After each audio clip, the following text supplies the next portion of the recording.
Ladies and gentlemen, greetings and salutations. Welcome to episode 11 of Divorce Real Talk. And as you start a new sequence of shows, well, it's time we try something new. And today we have the honor, the privilege of having our first guest. She's already smiling and giggling. I love it. So, as you know, Divorce Real Talk, we remove the fluff. Marriage is love, divorce is business, and we come at you with the real information, the real facts. I'm your co-host, Gio Sardo. As always, we have the man, the myth, the legend, Mateo. How you doing, brother? Doing great, doing great. And our special guest today, she is the founder of Z Family Law out in Rockville, Maryland. An incredible family law attorney with a beautiful story. I've had the honor of privilege and of working with her for about the last year and a half now. So I'd like to introduce you to Christy Zlatkus. How are you, Christy? I'm really great, and I'm so honored to get to be your first guest. You were the first guest for me on my podcast, so this is truly an honor. Thank you, both of you, for having me. We appreciate you being here. And, being a family law attorney, there's so many different topics that we could discuss. How to get ready, what to do, what not to do.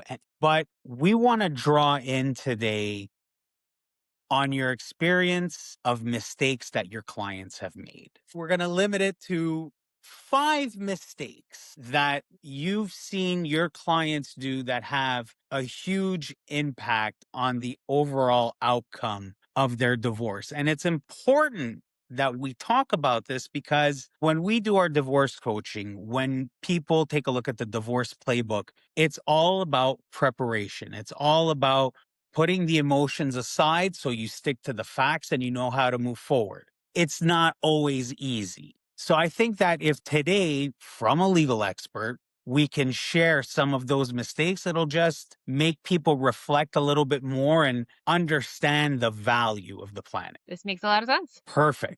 So the first one is focusing on the fight rather than the next chapter of their life and creating that new beginning. Mateo, you and I have discussed this a lot. What expertise can we draw from Christy on this one? Okay, absolutely. We do talk about it a lot, and inquiring minds want to know. I have some questions for you. From a legal standpoint, Christy, what happens when someone makes it their mission to win instead of moving forward? From a legal standpoint, you leave a lot on the table. And I tell people this all the time. This is actually one of the things that I really hammer home to all of our clients and potential clients. And it's one of the reasons why I created my law firm in the first place. I am on my own personal mission to get people who are going through this to think past their divorce decree to the life they want to live, because then you can actually make strategic decisions of how to work your way backwards. I know so many people who go into divorce and think to themselves, this is what I want my divorce decree to look like. I'll think about what my life looks like after I get this done. I am owed this. I am owed that. ChatGPT says I should get this. My mom's divorce got this. My neighbor's divorce got this. I want this too. But they don't think about what that actually means for their lives. So I can give you example after example, but one of my favorites, just because I'm an entrepreneur, I'm a business owner. I know the two of you are entrepreneurs. I had a client, a female client, who was in a professional services business. I won't say which one because I certainly want to maintain some confidentiality. But she worked for someone else, and it was always her intention. She wanted to start her own business. And she had been the dominant financial provider in her 10-year-long marriage.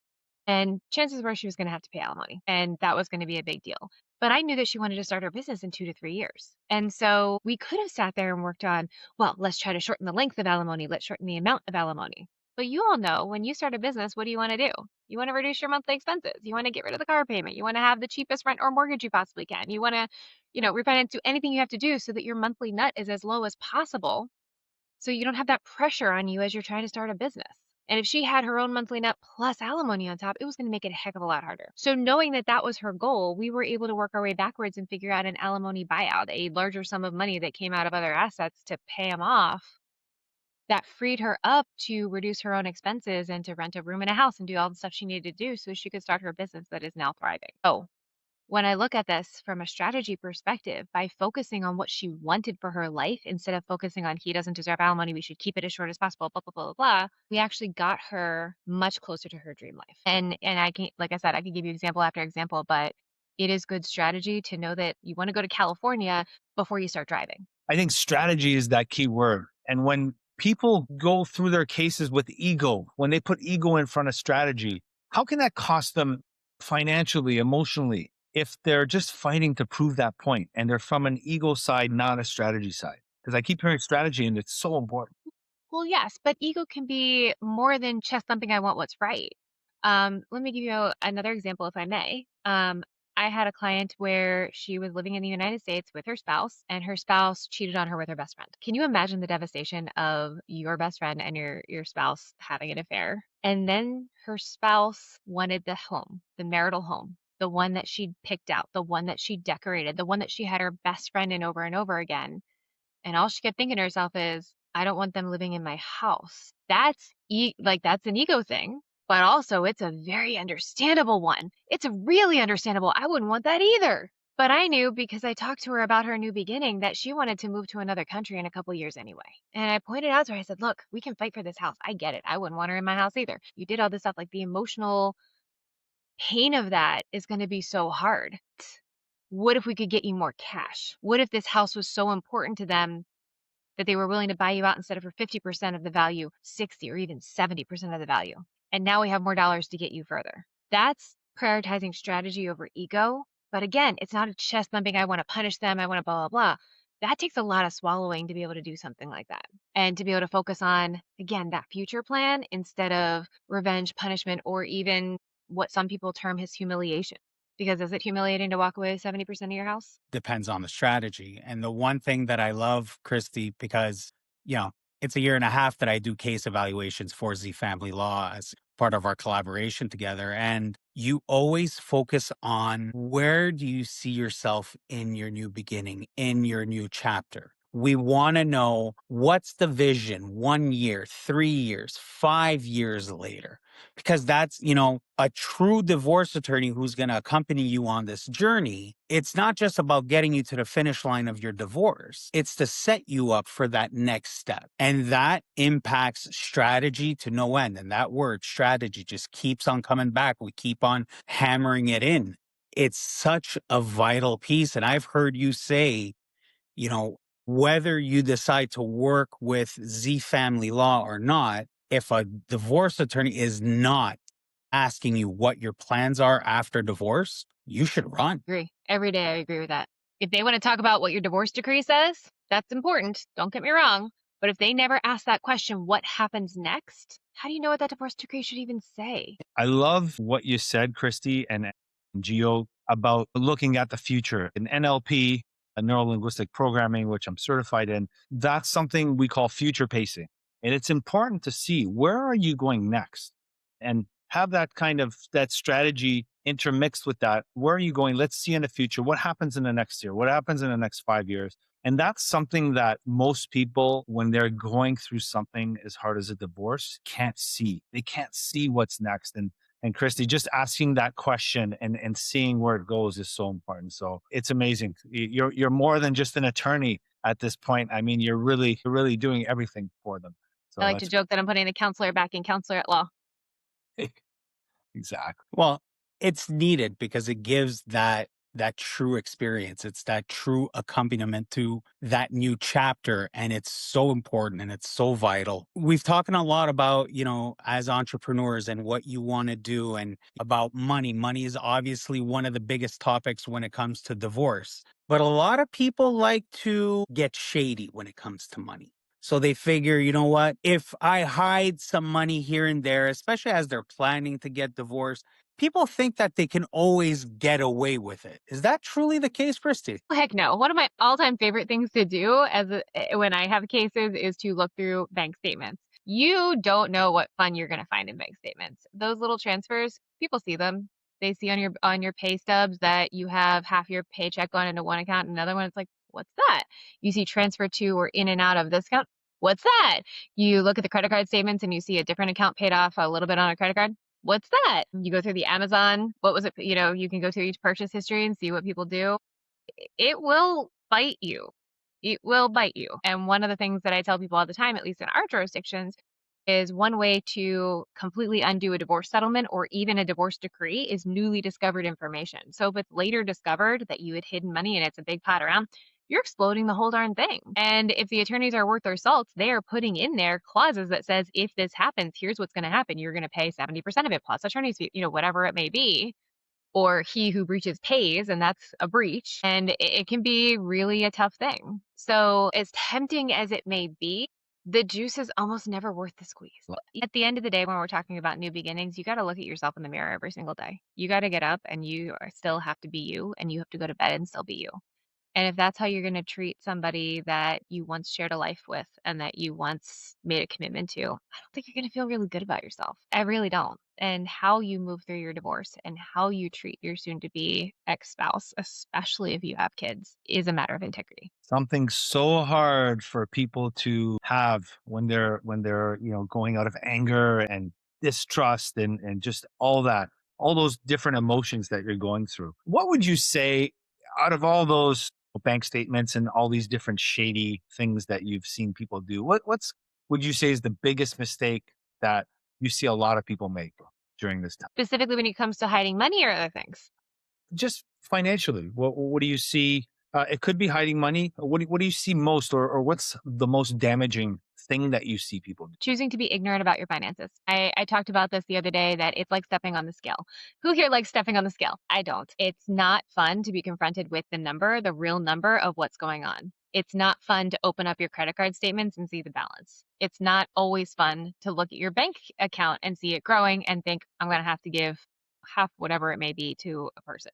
But when you hide from those real numbers, when you lie to yourself or you hide from yourself how much you weigh, when you lie to yourself or you hide from yourself how much is in your bank account or how much debt you have, you are feeding yourself bullshit, and bullshit in, bullshit out.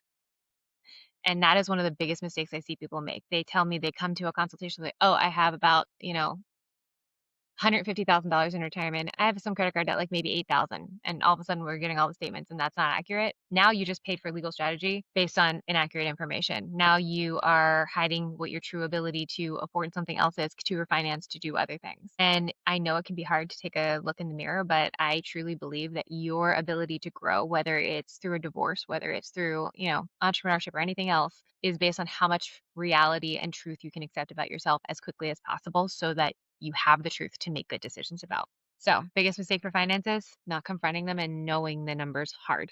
I know for some that can be a splash of cold water on the face. They got to do it. That is super valuable. And thanks for sharing that. Very valuable information for sure. Now, when it comes to documents, and what should someone capture, or what kind of documents should they gather when divorce starts? And I know that sometimes the other person may block people from certain accounts, or maybe they didn't even have that information on the outset. They have a joint credit card, or one of the people have access to that account, the other doesn't.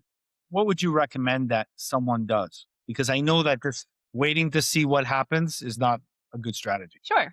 I'm a lawyer, so I'm going to have to put this disclaimer, and you two are not allowed to edit this out. It depends on what jurisdiction you're in. Talk to your own lawyer. This is not legal advice for you. So, in general, and again, every jurisdiction is slightly different. So, I want everybody to go and look and talk to their own lawyer. But in general, you want your actual bank statements that have your name on it. If it's a joint account, even if you don't have the online login, walk into the bank. Give them your ID and get a copy. You want at least a year's worth. I personally like 3, but at least a year's worth. Credit card statements, bank account statements, retirement account. Be careful, and this is a mistake I've seen people make, where they'll try to get their spouse's information and they'll try to log into their spouse's bank account information or their retirement account information. That can be a crime. That can be a computer crime. Don't go ahead and, try to do that kind of stuff without getting legal advice of how you're supposed to do it. Be really careful about that kind of stuff. But you want to get as much as you can about your information. Pull your credit report. Big fan of pull your credit report, because there's always surprises on there. Every time I've had a client, unless there's somebody who's very fastidious about their finances, they find something. So know what those are there. But also take a look at your budget. How much are you actually spending on food right now? How much are you actually spending at McDonald's right now? I had one client that was shocked how much she was spending at McDonald's. Know those kind of things and have that kind of financial information ready to go. The other thing is, make sure that you're able to understand your own earning potential. And this is something that isn't just for divorce, but is really important for divorce. A lot of people are very limited in their belief of what they can earn and what they're able to do. And that doesn't always match the reality of the job market. And that can be in both ways. Some people have a very limiting belief of, oh, I can only make X. And then other people have a very self-inflated belief of, I used to do this. As soon as I go back out the workforce, I'm going to be able to do that plus more. And you just don't know.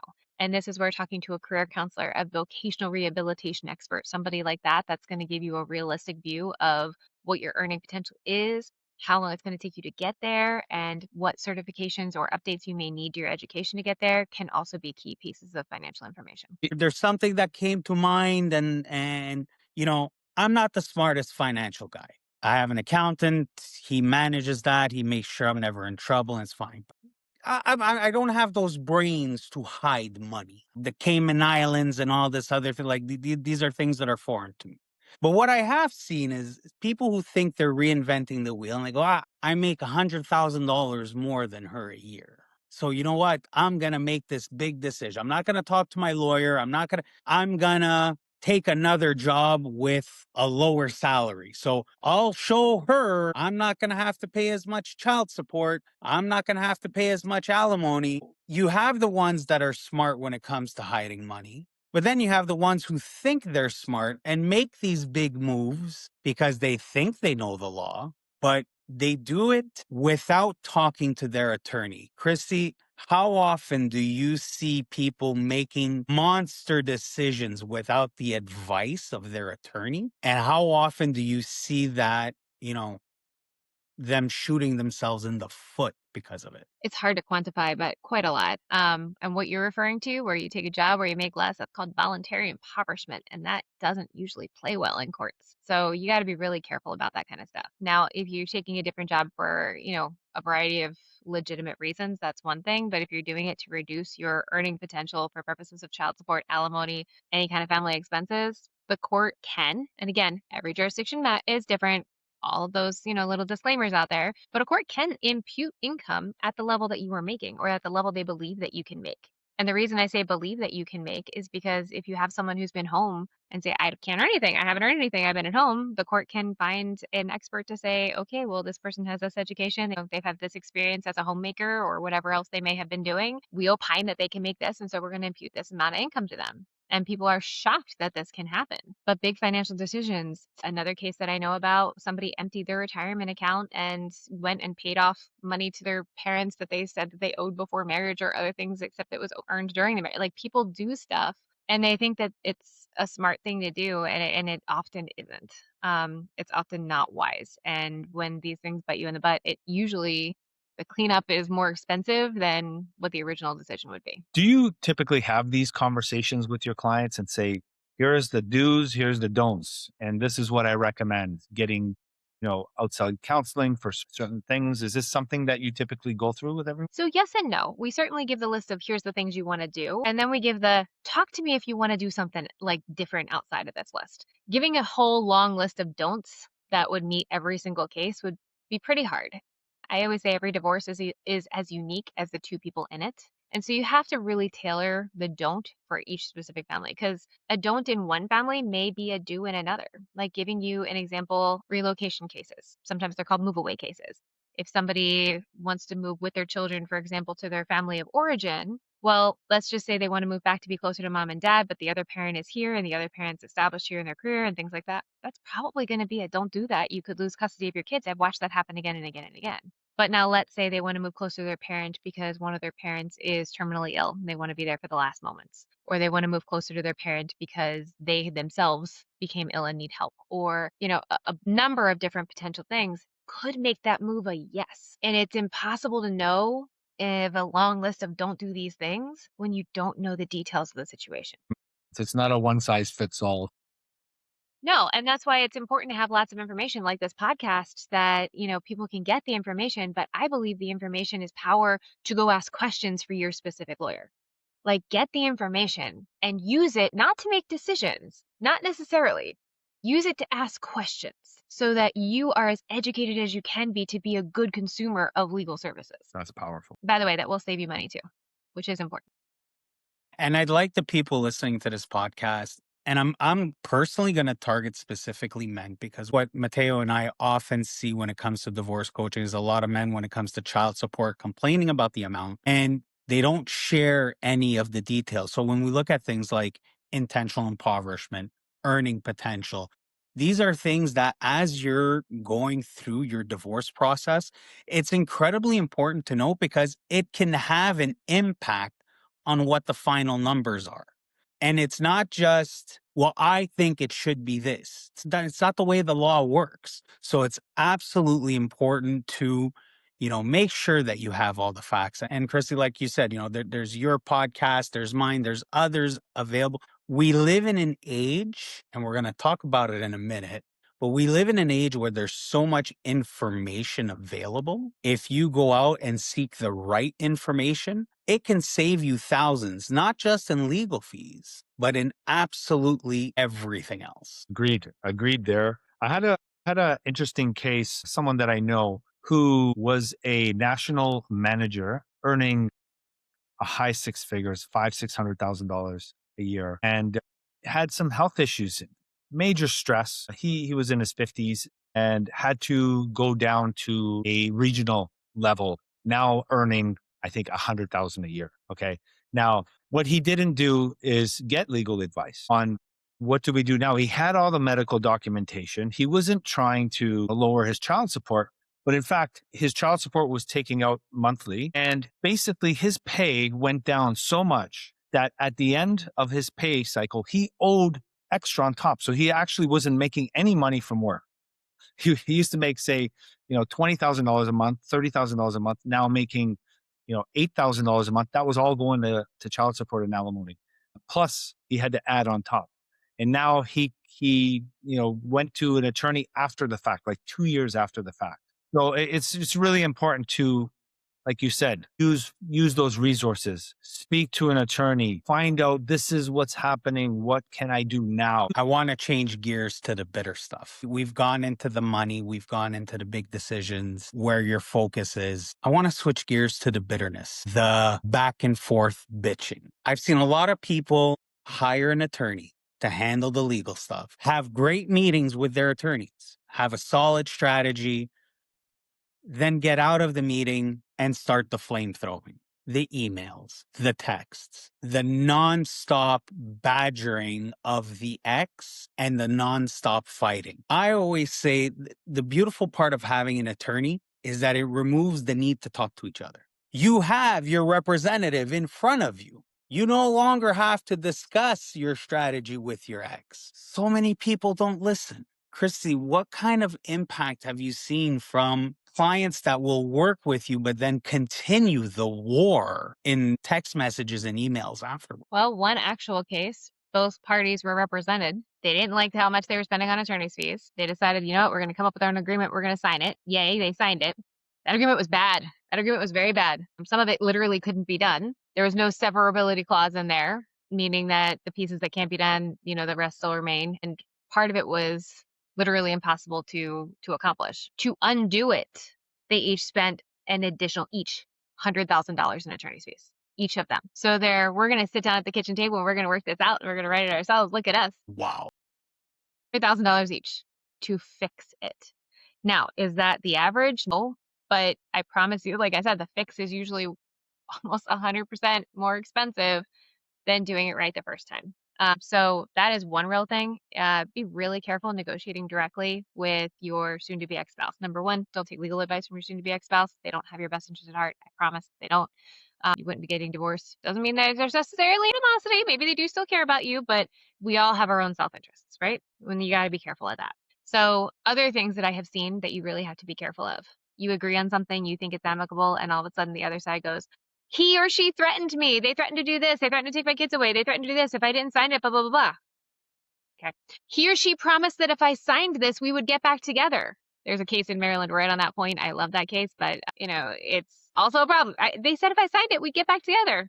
I only signed it because I didn't know all the assets. They told me that this is all they had, but really they had a whole lot more. You got to protect yourself from these claims. He, she threatened me. He, she lied to me and induced me to do it. He, she committed fraud. And having your lawyer there protects you from a lot of that because of how we know how to go about it. So that's one thing that you got to be careful of. And by the way, this is not to discourage people from having general conversations. Just don't make agreements without your lawyer. And then there's the whole, all thought we were playing a big game of telephone. And so I think we're agreeing that I'm going to take the blue couch, and you think I'm agreeing I'm going to take the blue couch but pay you $500 for it. And I walk away thinking, woohoo, I got the couch. And the other side thinks, woohoo, I got $500 for this ugly blue couch I don't even want. But we don't actually have a meeting of the minds. And then that increases animosity because you lied to me. We had an agreement. No, you lied to me. We had an agreement. You said, what? And then finally, and this one I think is probably more important than everything I just told you, your kids see it. I have worked as a parent coordinator in addition to an attorney. I have represented children as an attorney. And I cannot tell you the number of times, oh, how's mom, how's that, blah, blah, blah. They see you in the corner. Mom and dad always fight via text all the time. Mom and dad, they hate each other. How do you know? Because they're constantly blah, blah, blah. Whenever I'm at mom's house, dad's always blowing up mom's phone. Whenever I'm at dad's house, mom's always blowing up my phone, and mom, like, they see it. You think you're hiding it? You're not. And let's just say you aren't even texting each other. If you're doing that thing with your sister or someone else, like, go find a different outlet, not in front of your kids. They see it. Not to mention that they could see a text message come through if your phone is, next to them at the dinner table. So be really careful of those things. Again, it's not meant to chill, having some general discussions about how we want to move forward, that kind of thing, but do not get into the nitty gritty or write something down or things like that without being extremely careful. And look, I am very empathetic to the fact that attorneys and legal services are really expensive. I understand that. There was a point in my life I couldn't afford my own services. But if you have the ability to get the funds to do it the right way, it can be an investment in being done the right way, because the wrong way can be so much more costly. I always tell people, Christy, there's a price and then there's a cost. And the price of your legal services has all the effect on the cost of what that looks like if you don't get the proper representation, what that costs you emotionally, financially, physically. They're two different things. And I try to tell that to people. What I want to know though, have you ever had like just printed off manuscripts of texts and emails that you Oh, brought yeah.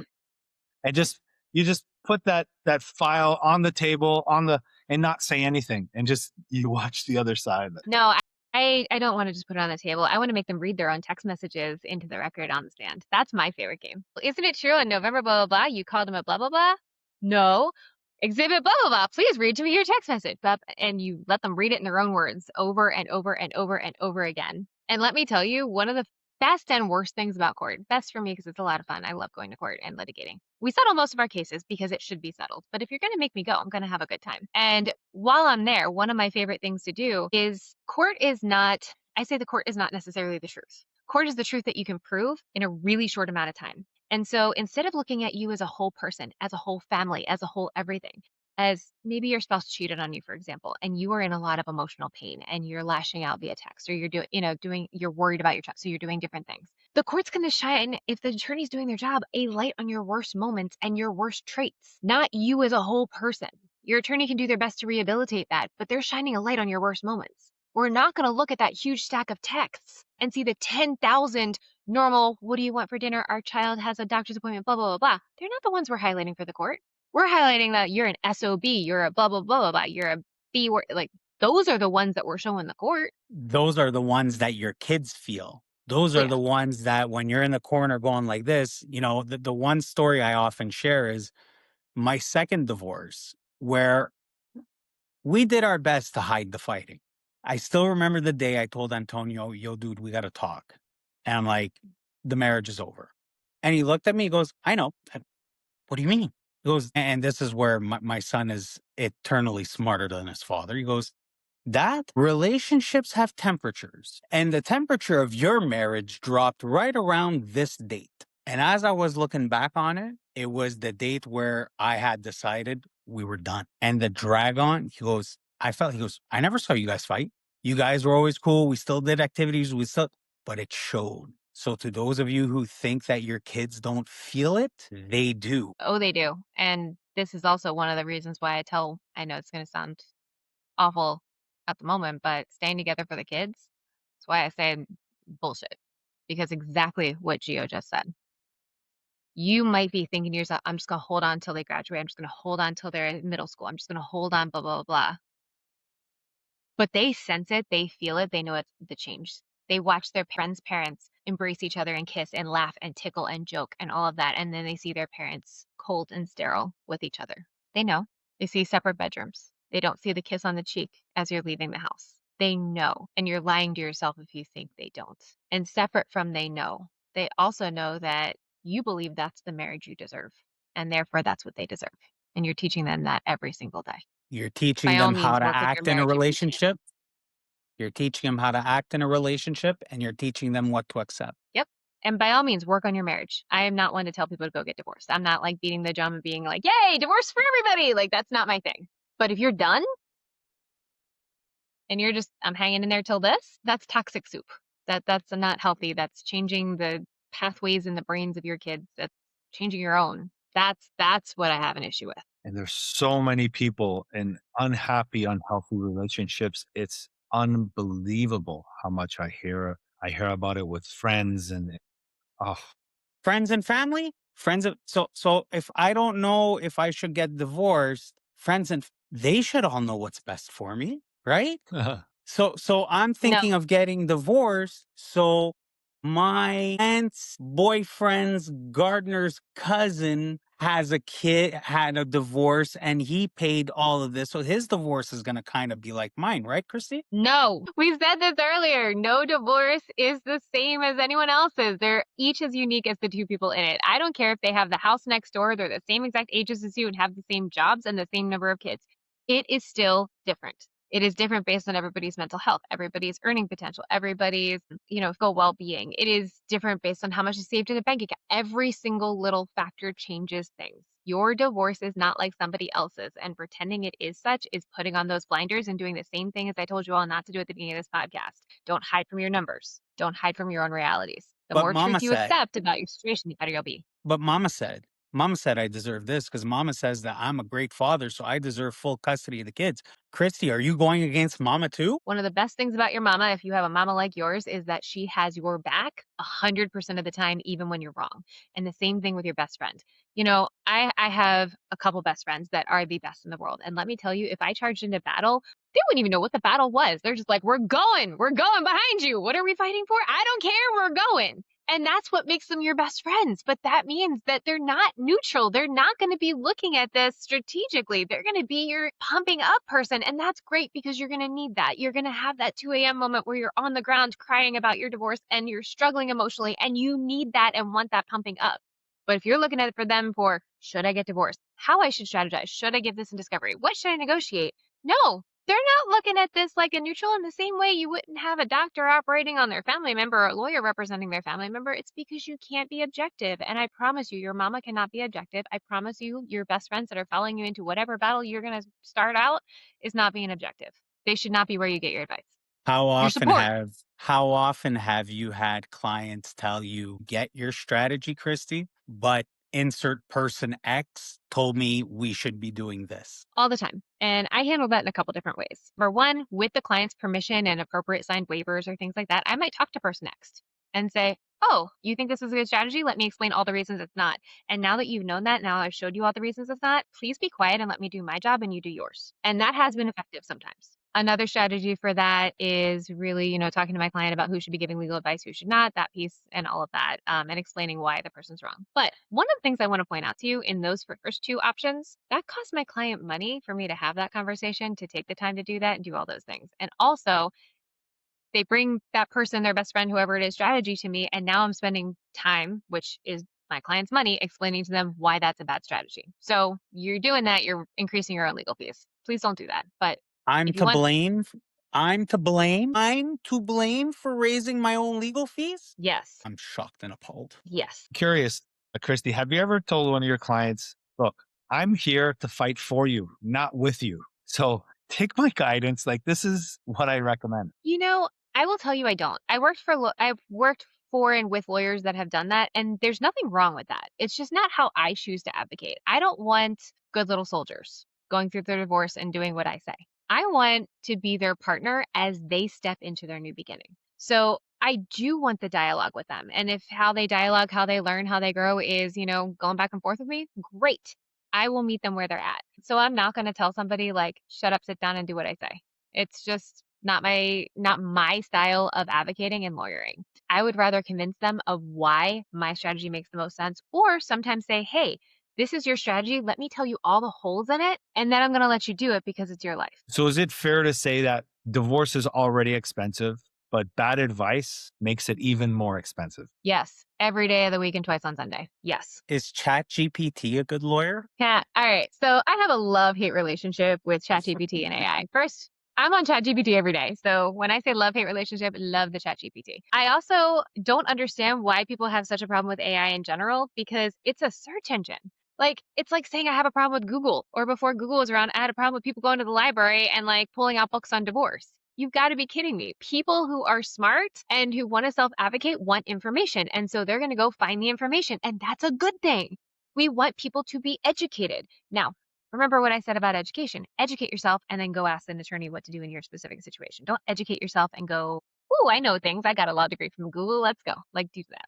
ChatGPT and, its cousins, Claude, all those fun things, they are just a new search engine.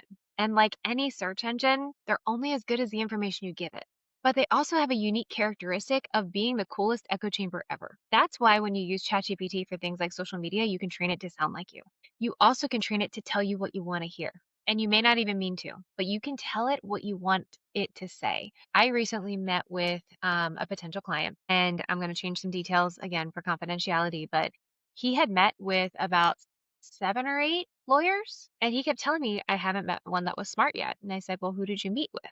And he gave me the list of lawyers, and I'm like, "They're all really good lawyers. I've had like great experiences with them. Tell me why they're not smart." Because they don't even know blah, blah, blah, blah, blah, blah. I put this into ChatGPT. ChatGPT told me this, and none of those lawyers even knew that.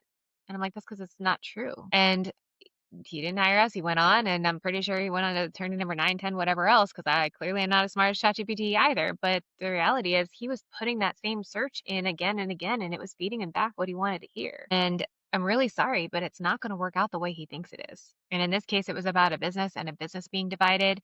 And he thinks that it goes, one way, and it's that's not what the law says. That's where ChatGPT gets dangerous. When you trust it over people who are day in, day out in the trenches doing this work. The other place that ChatGPT is really dangerous is it is way too open source. And so you put your personal information in there, you don't know where it's going. And when you're talking about a separation agreement, finances and things like that, that can get a little scary. But if you're comfortable and okay with that, I'm going to throw another one at you. So I already have with you, it can be an echo chamber telling you what you want to hear instead of actual legal advice. The agreements it writes, guys, they're bad.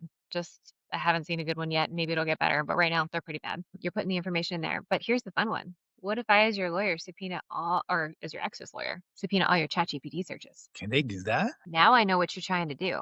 You don't have confidentiality with ChatGPT. It's not a lawyer. There is no attorney-client privilege with ChatGPT.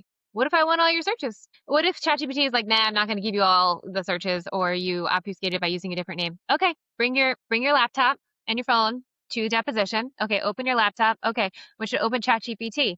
Hand me your phone. Okay, so you search this, read to me every single search you just did about your divorce in your deposition. Why did you search this? What were you trying to do here? Why are you searching hiding money in the Cayman Islands so I don't have to pay it to my soon-to-be ex-spouse? Can they do this? Yes. So fun, right? Oh, So fun. Don't be dumb, guys. Don't. But I thought I was ChatGPT being is smart. not a lawyer. No. Y'all, come on, watch some true crime TV. Don't you know how many times when somebody gets busted for something, they look at their internet searches? What makes you think we're not doing? I was Very rewatching true. a show, an episode of The Sopranos, where they came into the home and confiscated the son's computer, and his sister's like, "Clear your search history." And that show was what, 20 years ago? Like, this isn't new Good luck here, with that. folks. Right. This is not new, but people are like shocked Pikachu face when we're asking for things like, "Hi, I would like your entire Facebook history. I would like all these. Bring your phone. We're going to have it cloned and look through it to find evidence of your affair," or things like that. What? You can have subpoena my phone and make a clone of it? Yeah. Yeah, we can. So I'm going to abuse of your time, Christy. I want to add a question that wasn't a part of the list of what we provided before the show. Social media. How could you? Mm-hmm. How often do we see, and one thing that me and Mateo preach is shut up when it comes to social media. But now Shut up. we've got Yes. we've got an expert in the room, right? So I won't mention my ex, but I'll casually share posts about narcissists on my Facebook. Okay, somebody's going to look at my Facebook and can report back to me. Fine. So let me open a false account on Reddit and just vent away. Instead of writing in a diary, 1980s style, right? Today the sky was blue and she hurt my feelings, and I'm going to post on Reddit. She's doing this, she's doing that. I'm a big sports guy, so I'm going to create, my username at arts99, so no one's going to think it's me. And I'm just going to turbo dump on social media. Am I being dumb? Yes. Let me tell you a fun story. Okay. So first of all, again, I can get your phone. I can find your Reddit. I can do all kinds of stuff. But let's say there's not going to be a lot of money. You don't think someone's going to get your phone. You think it's low risk. Okay. True story. And I think this happened, Gio, probably within a month of me meeting you, if I remember correctly. Mhm. I'm a big fan of Reddit. I like to hang out on Reddit. It amuses me. And I like to read Reddit while I'm having my morning coffee. So there's one morning I am reading Reddit while having my morning coffee. And I was in Reddit, Am I the Asshole? Not where I thought I would find my opposing party, but I did. He put so many details in there about, am I the asshole for treating my wife and kids this way? I did this, I did this, I did this. Anonymous username, brand new account, all of those things. But I immediately recognized who it was. The details were just too clear. And what I learned from that Reddit post was that even though he had a protective order, he was spying on her from inside her house with cameras that were previously put in there, and that he had figured out how to lock in. And he wanted to know if he was an asshole for doing that because he just wanted to make sure that his kids were safe. He didn't want to do anything, but he just wanted to make sure his kids were safe. Did anyone respond? No, but you're an idiot for posting this. I'll be honest with you. I don't know how much of the responses I read because I was screenshotting it and then finding all of his comments and screenshotting those and immediately getting ready to go do stuff. But it was anonymous, but I knew. I know, and you might be thinking to yourself, oh, I'll just change the ages. I'll just change. People can find it a lot more easily than you think. There is very little that's anonymous on the internet. And divorce attorneys and paralegals are honestly some of the best at finding things. And I don't mean that to brag. It's we get curious. We go down internet rabbit holes. And the stuff that I found about my opposing parties, or sometimes even my own clients, they never thought anyone would uncover.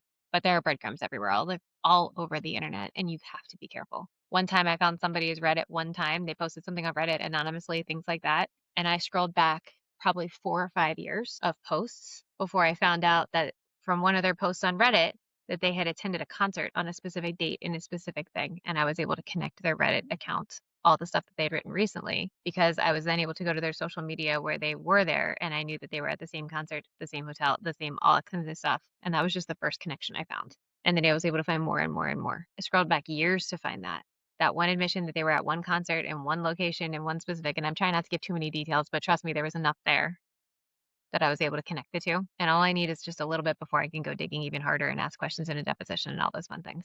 The internet is forever, guys. Christy, you're speaking my language.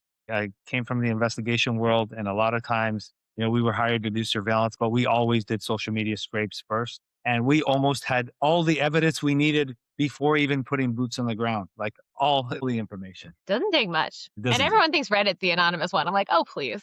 I will find you. Everyone will. What I don't understand in today's society and in years since, look, we're a part of that generation where, you used to hear a dial tone when you wanted to hook up to the internet and you had to ask everybody in the house to not log on, right? Yep. How is it that we've gotten to this point in society and people are still shocked? And I'm truly hoping that people who are listening to this are starting to realize how much of an impact, positive or negative, you could have on your own divorce, but also on legal fees, just on the overall outcome.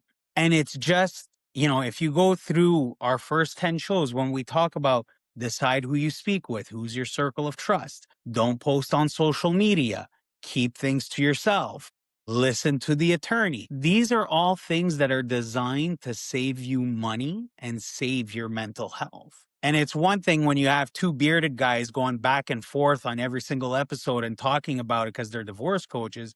But I hope people are starting to understand that even as we have an attorney that's been practicing law, for a lot of years. We don't need to say all of it.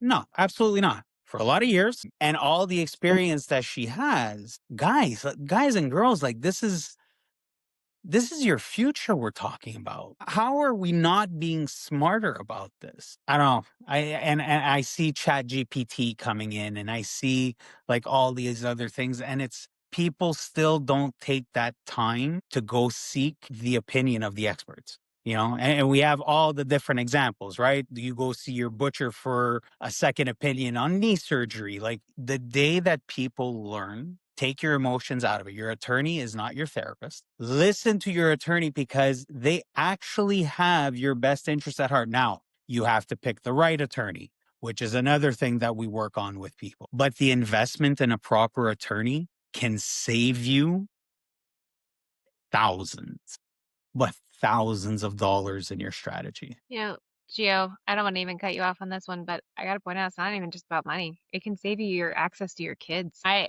was reading Reddit this morning while I was having my coffee, because again, a thing I like to do. And I saw a post, and this one really horrified me because it was a mom who was in another country with a 10-month-old baby and her husband.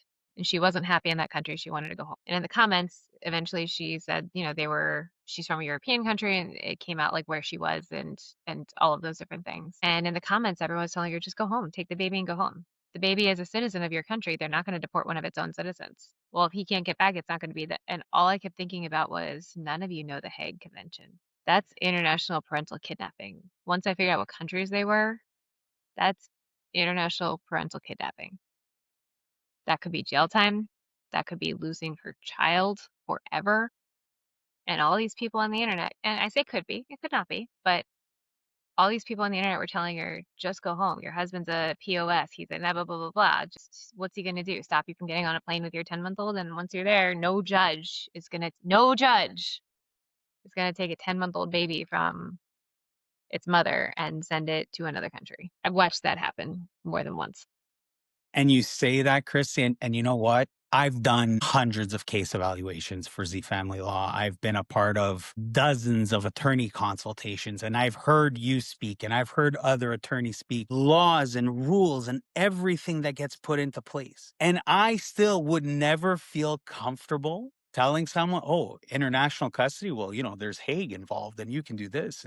I never, first of all, in coaching, always say, I'm not an attorney. I don't give legal advice. In my case evaluations, I'm not an attorney. I can't give legal advice, but I work with attorneys 80 hours a week. How does someone who is even further away from the laws think that they can give you advice? And we've spoken about this before. We've spoken about this with Mateo's beard. I can look at Mateo and say, dude, your beard sucks, and go to bed. It's not going to affect me at all. He might have gone to the barber, has a certain feeling about his look.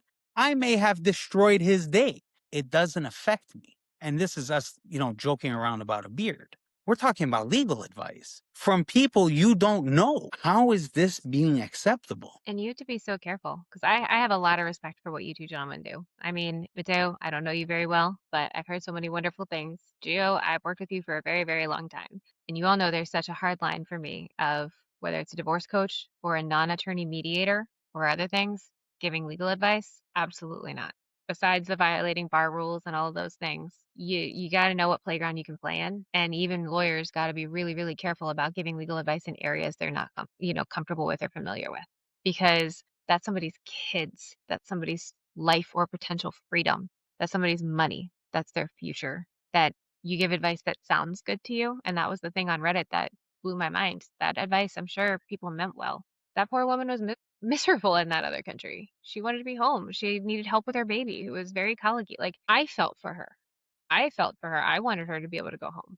But I know getting on a plane with a 10-month-old without permission can lead to a whole host of things. And so many people, when it comes to divorce and family and money, they give advice on what feels right, or what they think is the obvious answer, or what they think is the logical answer, or no person would do this, the moral answer. And that's not always the legal one. And the last point I want to make before we wrap it up today is, I'll use Reddit as an example, but I've seen it on Facebook and I've seen it on other social media platforms. My handle is divorce coach. I explain that I'm a divorce coach. You go into my bio, it says this is not legal advice. And I'll never tell somebody what to do. I push the reflection. I push the thought process. I push the, hey, have you spoken to an attorney? And I have people comment, who are you to give this kind of advice? I'm like, on a social media platform, somebody who doesn't do this for a living, who doesn't have is criticizing somebody who does this for a living. And the opinion that you're giving is based on what you think is maybe possibly potentially the law, where I'm telling you, hey, have you thought about this? Can you please go seek legal advice? Like, are we really sure about what we're thinking? There's not 1 ounce of information out there that's actually telling somebody what to do. But how often do we see people, like you said, Christy, No judge in their right mind would take a child away from their mom. Yeah, we've seen it happen. It's heartbreaking. Very And by the heartbreaking. way, this is not to diminish. I want to be super clear. Any other divorce professionals. I am a huge fan of and refer to divorce coaches, to certified divorce financial planners, to mortgage brokers who are, have expert certifications in things like collaborative divorce, therapists that have collaborative divorce training. I think the entire team can be part of it. It's just a matter of knowing what place they should be. Non-attorney divorce mediators, I can think can be fantastic when they stay in their lane. And that's what I want everybody to understand. It's not that other professionals should not be part of your team. It's that the doctor does the doctor part, the nurse does the nurse part, the anesthesiologist part, and that's how you have a successful surgery. It's the same thing with a divorce. Yeah, agreed. And great advice, Christy. Really appreciate you for coming on our show. Your expertise, your stories, your amazing advice. Thank you so much. Just some closing thoughts here. The truth is, divorce isn't a street fight. It's a strategy game. Every emotional text costs you. Every impulsive move costs you. Every time you listen to your friend or that peanut gallery instead of your lawyer costs you. You don't win divorce by being louder. You win by being smarter. 5 years from now, nobody cares who won the argument. You'll care about your kids, your finances, and your peace and your future. So pause before you react. Call your attorney. Think long game. This is Divorce Real Talk. No fluff, no fear, just facts and fire. We'll see you next week.